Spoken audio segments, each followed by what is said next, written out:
Let's move on now to the Microsoft Surface Pro X. Microsoft has a very interesting new tablet. This is a tablet, but it is more or less a notebook replacement because you will be using it with a keyboard. Powerful stuff, great screen, very, very good looking. But it's really the specs, the performance of this is absolutely out of this world.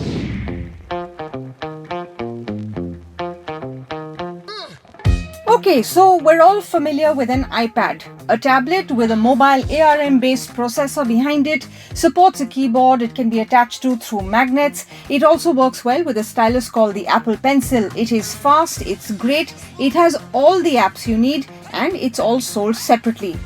Now let's change the OS to Windows 11, make the keyboard simpler but a bit less easy to use, add a kickstand to its back, add a stylus, add a few upgrades, a few downgrades, and let's sell everything separately.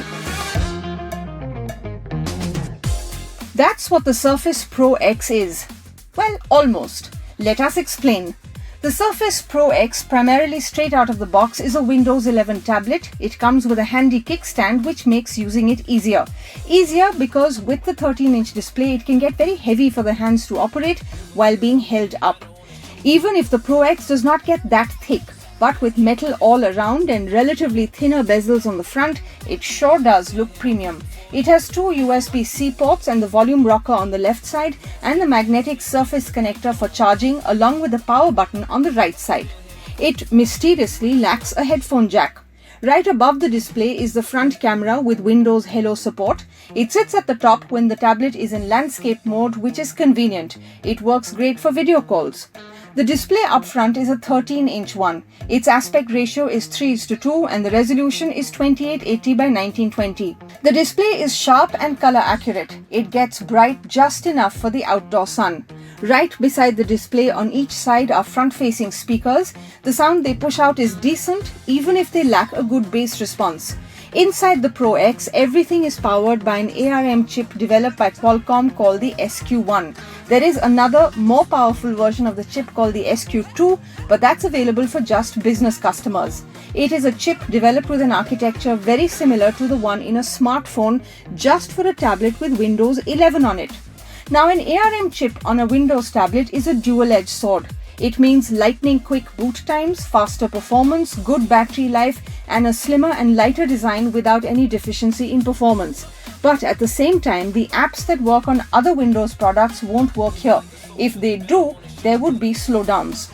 So most of the apps like Google Chrome, Spotify, WhatsApp, Zoom, and so on, which already have their ARM versions, work well and fast. The other apps can be much slower since they lack the optimizations to work on the device. So if we use the everyday apps listed above, the performance from the tablet is stellar without any lag.